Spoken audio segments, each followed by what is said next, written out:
Good morning students. PSC first year botany के paper third में आज हम जो दूसरी क्लास है यानी कि दूसरा जो वर्ग है क्लोरोफाइटा, आज हम उसका अध्ययन करेंगे। पिछले टर्न पे हमने वर्ग साइनोफाइसी के कैरेक्टर्स, क्लासिफिकेशन और उसके दो जनरास की स्टडी करी थी, नॉस्टॉक एंड ऑसिलेटोरिया। आज जो हम अध्ययन करने जा रहे हैं वो वर्ग है क्लोरोफाइटा का। जो क्लोरोफाइटा वर्ग है इसे हरित शैवाल या हरे शैवाल भी कहते हैं। जैसा कि आप सबको पता है, शैवालों का जो वर्गीकरण है वो उनमें उपस्थित प्रकाश संश्लेषी वर्णकों के आधार पर किया गया है। तो वर्ग क्लोरोफाइसी में जो है क्लोरोफिल ए तथा क्लोरोफिल बी अपेक्षाकृत अधिक मात्रा में होता है और इसीलिए ये गहरे हरे रंग के होते हैं, इसलिए इन्हें ग्रीन एल्गी या हरित शैवाल कहा जाता है। इसमें 425 जनरा और 6,500 स्पीशीज़ को सम्मिलित किया गया है। इस वर्ग के जो अधिकांश शैवाल हैं वो फ्रेश वाटर शैवाल हैं यानी अलवणजलीय शैवाल हैं और कुछ शैवाल जो हैं लगभग 10% के बराबर जो हैं वो मैराइन हैं। अलवणजलीय जातियां जो हैं वो झील, तालाब और गड्ढों में पाई जाती है और जो समुद्री जातियां हैं वो ट्रॉपिकल सीज में ही सीमित हैं।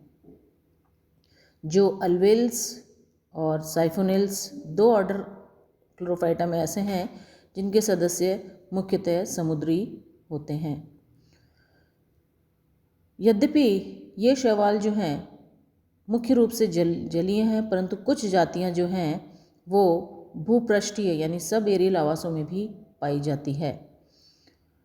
कुछ जातियां एपिफाइट्स के रूप में भी पाई जाती हैं और कुछ हरित शैवाल जैसे क्लेडोफोरा, कैरिशियम आदि अनेक प्रकार के जो जंतुआं हैं उनके ऊपर उगती हैं, यानी ये एपिजोइक हैं या अधिजांतव हैं। इस वर्ग के कुछ एकोष्कीय शैवाल जैसे कि क्लोरेला अन्य वनस्पतियों की कोशिकाओं में अंतःपादप के रूप में पाए जाते हैं, यानी ये अंतःपादपी हैं। पादप शरीर के अंदर मिलने वाली जो होती हैं उन्हें एंडोफिटिक कहते हैं। कुछ हरित शैवाल पैरासिटिक भी होते हैं। उदाहरण स्वरूप सिफेल्यूरोज। जो सिफेल्यूरोज है वो चाय में रेड रस्ट नामक रोग उत्पन्न करती है, यानी ये चाय पर पैरासाइट के रूप में उपस्थित है और उस पर रेड रस्ट नामक जो डिजीज़ है चाय के पौधे का, वो इसके द्वारा होता है। ये क्वेश्चन कई बार पिछले परीक्षाओं में भी पूछा गया है कि रेड रस्ट ऑफ टी नामक रोग किसके द्वारा होता है। इसका सही उत्तर है सिफेल्यूरोज। तो इस तरह से जो आवास हैं उनमें विविधता पाई जाती है। जो क्लोरोफाइसी वर्ग के मुख्य संरचनात्मक तथा अन्य जो विशेषताएं हैं वो इस प्रकार हैं। इनमें एक कोशिकीय गतिशील रूप एग्जाम्पल है क्लेमाइडोमोनास। एक कोशिकीय अगतिशील रूप यानी यूनिसेलुलर और नॉन मोटाइल यानी इसमें फ्लैजिला का अभाव होगा, वो है क्लोरेला। सिनोबियम यानी वोल्वॉक्स इसका उदाहरण है। पामिलाब रूप जो है वो टेट्रास्पोरा में पाया जाता है। वृक्षाभ जो है स्थिति वो इक्केबैलोसिस्टिस में पाया जाता है और फिलामेंटस ब्रांच्ड क्लेडोफोर का फिलामेंट होता है। हीट्रोट्राइकस जो है इसमें कॉलियोकीट और साइफोनिशियस जो कंडीशन पाई जाती है वो है वाउचेरिया में। तो इस तरह से जो थैलस संरचना है उसमें इस वर्ग के सदस्यों में अत्यंत विविधता पाई जाती है और ऊपर दिए गए जो हमने अभी चर्चा करी ये सारे स्वरूप एक कोशिकीय गतिशील, एक कोशिकीय अगतिशील, सिनोबियम कंडीशन, पामिलाब रूप, वृक्षाभ रूप, तंतुल शाखित, विषम तंतुक और साइफोनेशियस, पेरेन्काइमेटस, ये सारे थैलस ऑर्गेनाइजेशन इन मेमर्स में क्लोरोफाइटा के इन मेंबर्स में पाई जाती है। कोशिकीय संरचना जो होती है वो यूकैरियोटिक होती है। हमने बात की थी पिछले टर्न पे साइनोफाइसी की। तो साइनोफाइसी केवल एक वर्ग ऐसा है जिसमें प्रोकैरियोटिक स्ट्रक्चर पाया जाता है, किंतु जो क्लोरोफाइटा है उसकी कोशिकीय संरचना यूकैरियोटिक होती है। कोशिका भित्ति जो है सेलुलोज तथा पैक्टिन से निर्मित होती है और जीव द्रव्य किसमें एक पतली एवं अर्धपारगम्य प्लाज्मा मेम्ब्रेन से घिरा होता है। हरित शैवालों में अन्य यूकैरियोटिक कोशिकाओं की भांति सारे सेल ऑर्गेनेल्स पाए जाते हैं, जैसे कि mitochondria, Golgi, ribosomes, ER, plastids इत्यादि।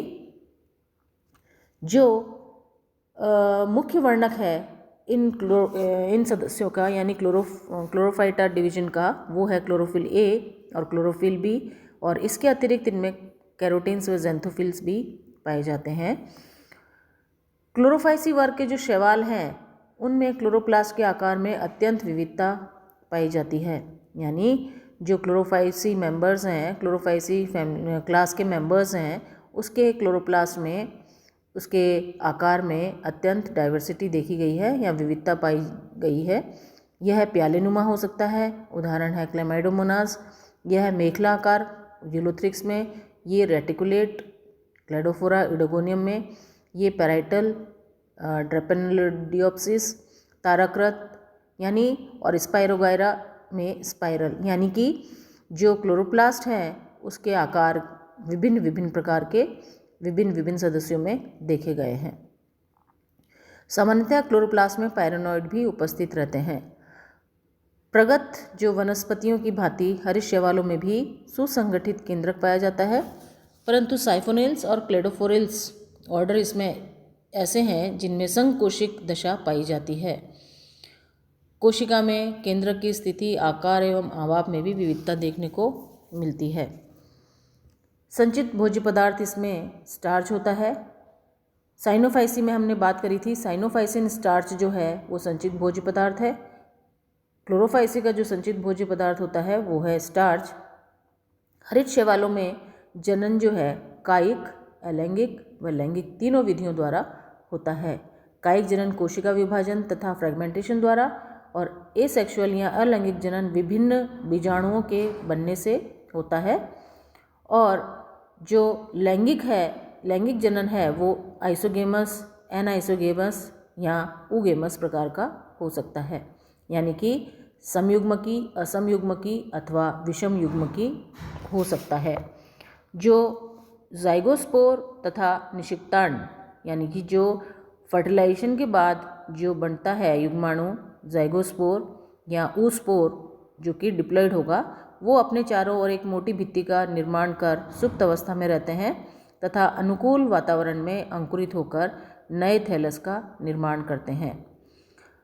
हरित शैवालों में युग्माणु अथवा निषिक्तांड का नए थैलस में विकास अनेक विधियों द्वारा होता है, अतः इसमें कई प्रकार के जीवन चक्र पाए जाते हैं।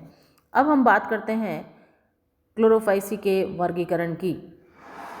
स्मिथ 1955 ने डिवीजन क्लोरोफाइटा को दो क्लासेस क्लोरोफाइसी और कैरोफाइसी में विभक्त किया था। उन्होंने क्लोरोफाइसी वर्ग में 12 गण तथा कैरोफाइसी में केवल 1 गण रखा था। जो दो क्लोरोफाइसी के वर्ग हैं वो है क्लोरोफाइसी और दूसरा वर्ग है कैरोफाइसी।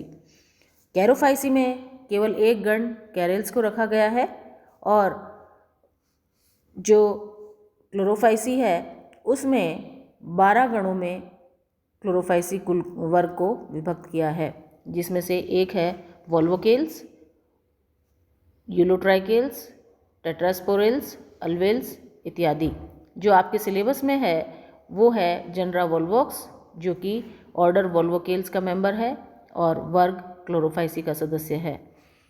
इस तरह से तुम्हारे सिलेबस में क्लोरोफाइसी के 2 मेंबर्स हैं, कारा, और जो दूसरा है वो है वोल्वॉक्स। जो वोल्वॉक्स है वो कॉलोनियल रूप है, और जो कारा है वो मैक्रोस्कोपिक एल्गी है, यानी कि वो बड़े आकार की, जो कि हम नंगी आंखों से जिसे देख सकते हैं, इस तरह की एल्गी है। हमें इन दोनों का ही अध्ययन करना है। अगले टर्न पे जो हम इसका फर्स्ट जनरल लेंगे वो है बच्चों वोल्वॉक्स